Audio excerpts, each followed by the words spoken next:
Hemos invitado al doctor Julio Espinosa, que es un abogado penalista que nos ha ayudado ya en otras oportunidades para entender la lógica de un juicio penal que a veces tiene sutileza que se nos escapan. Por ejemplo, el que está teniendo curso ahora sobre Vladimir Cerrón, en realidad es una demanda que la Fiscalía ha hecho para que se le someta a un régimen de prisión preventiva durante 36 meses. Explíquenos, por favor, de qué se le acusa en este caso al señor Cerrón, porque él ya ha sido condenado en un juicio anterior que ha quedado suspendido porque hay un proceso todavía pendiente.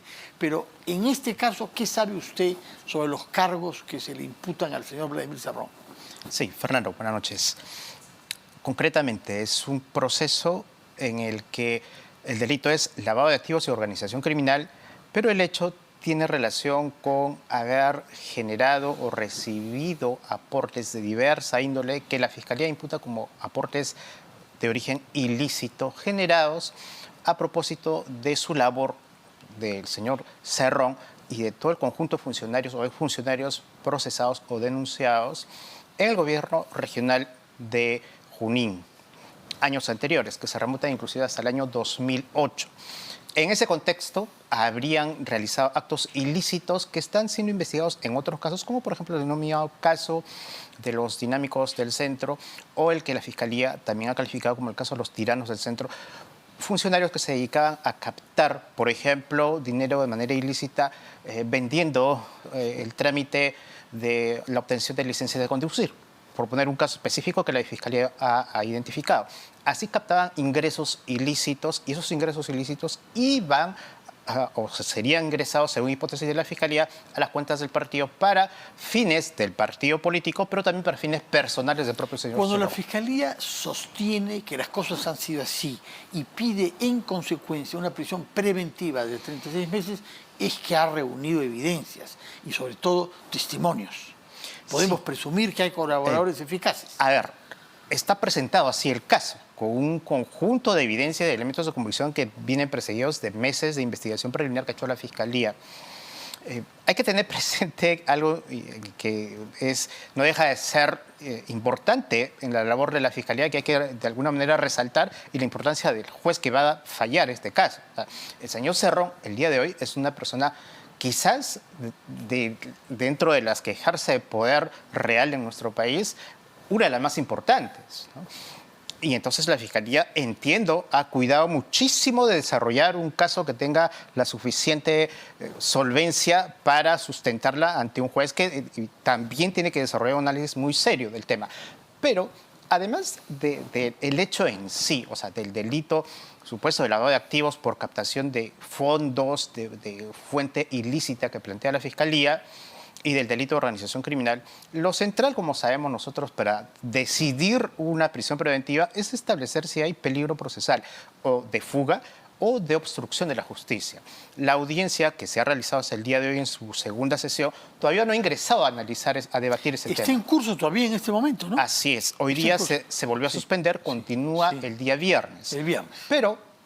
Y ahí termina, porque se habló de lunes, miércoles, viernes, ¿no? Mira, conforme se ha venido discutiendo el día de hoy, puede que esto dure hasta 2 semanas, por lo complejo de del audiencias. Caso. Sesiones consecutivas. ¿Y después cuánto tiempo toma para que el juez tome una decisión? Máximo 48 horas, dice la norma. 48 horas después de la última sesión. Así es. Pero el dato interesante, revisando los datos del caso, es que la diferencia entre el caso Cerrón versus otros políticos similares en los últimos meses o semanas que han estado afrontando este tipo de situaciones vinculadas al gobierno, es que el señor Cerrón, y lo dice la Fiscalía en su requerimiento, es una persona que tiene ya una condena impuesta por la cual está cumpliendo reglas de conducta, suspendida, pero cumple reglas de conducta.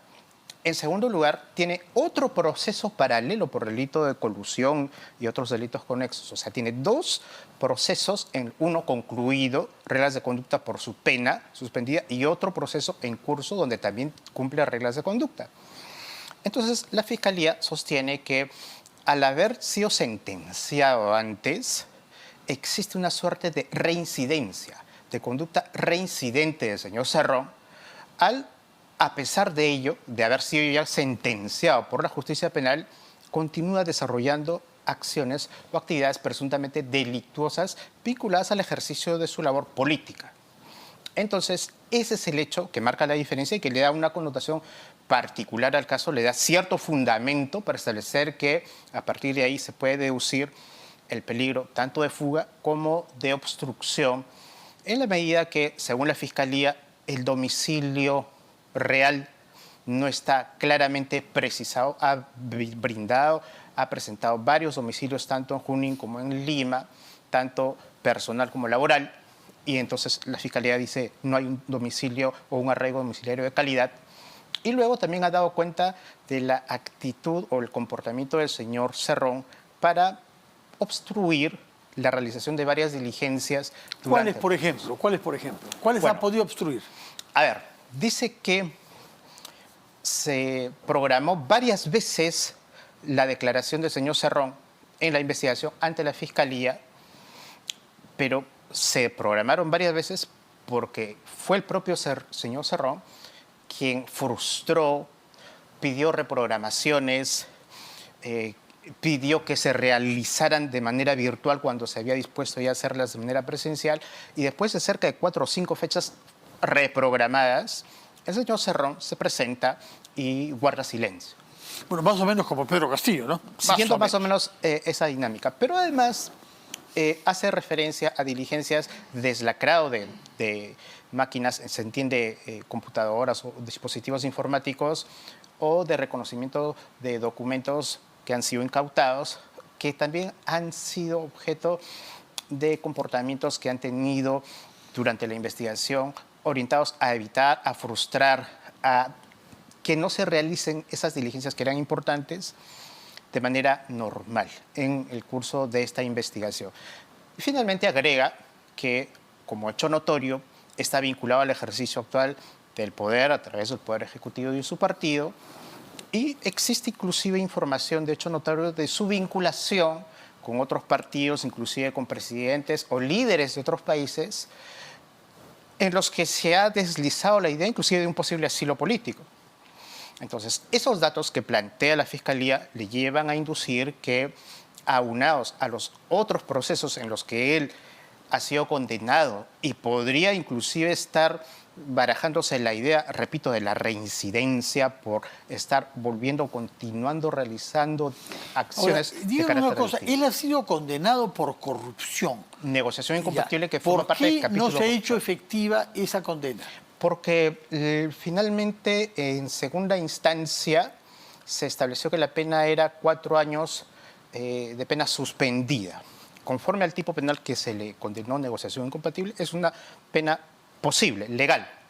Subió a la Corte Suprema, pero la Corte Suprema ya no ingresó a analizar, declaró firme esa sentencia porque rechazó su recurso de casación. Entonces ya no se revisó esa condena, esos 4 años, ni para aumentarla ni para disminuir. O sea, él está condenado, ya no hay más recurso posible. Absolutamente firme. A 4 años de prisión suspendida. Pero es prisión.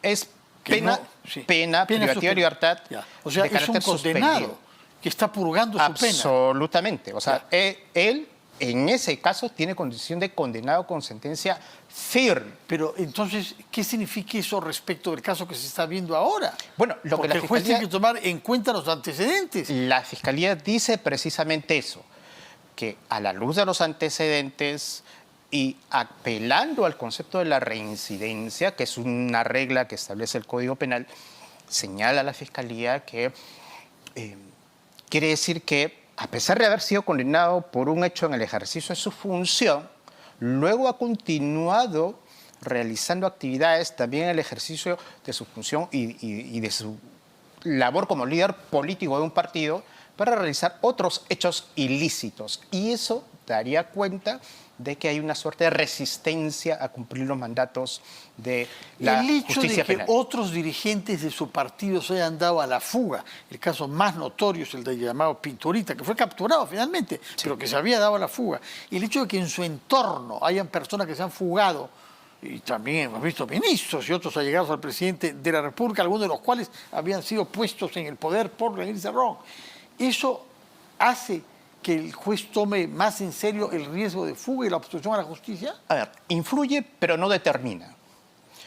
O sea, el juez y la fiscalía va a utilizar, y en el contenido de requerimientos se está narrando todos esos hechos, inclusive recientes.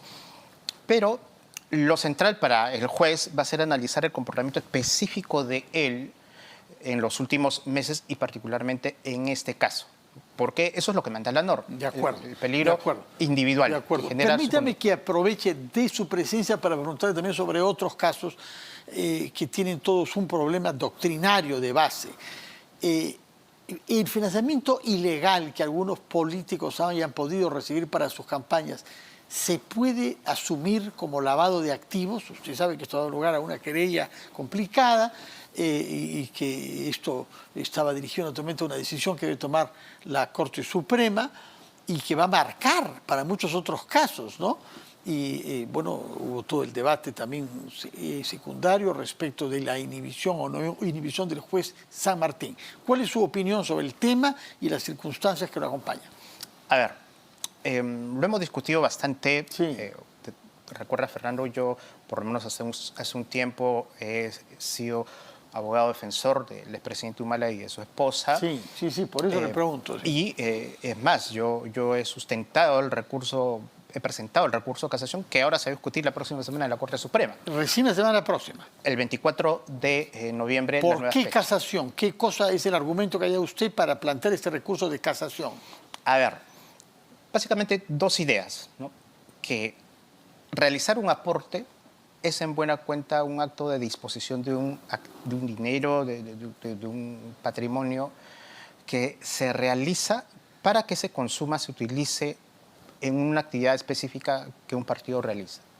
El lavado de activos más bien exige que un dinero, que además es de procedencia ilícita, ingrese a disposición de alguien que lo va a reciclar, que lo va a utilizar no para consumirlo, sino para reinsertarlo en el sistema económico y para que retorne a quien lo generó, sí, a quien lo obtuvo. Sí. Pero todo ese proceso los políticos pueden hacerlo, si ganan las elecciones. Lo que pasa es que en el Perú existe una ley que el año 2020 se aprobó, recién el año 2020, regulando lo que se llama el financiamiento ilícito de campañas políticas. Pero existía desde mucho tiempo antes el lavado de activos. El lavado de activos, pero no el financiamiento ilícito que establecía determinados topes para el aporte de campañas.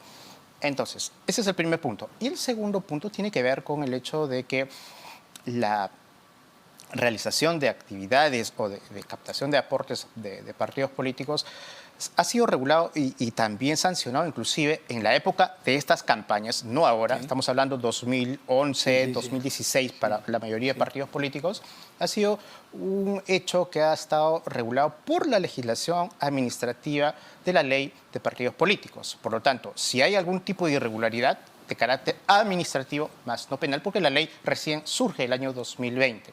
En cualquier caso, lo interesante de esto es que la Corte Suprema va a tener que fijar un criterio en una semana. Y nos lo dirá usted cuando haya una decisión, porque es un tema que ha seguido de cerca. Así usted es. Ya creo que no es defensor ahí, ¿no? No, pero sí, por supuesto, sigo con mucha atención. Bueno, en todo caso nos ha aclarado con mucha precisión el tema judicial del señor Vladimir Cerrón. Le agradezco por su presencia acá. Que tenga usted muy buenas noches. Vamos a ir a una pausa antes de entrar al segmento final de Las Cosas Como Son.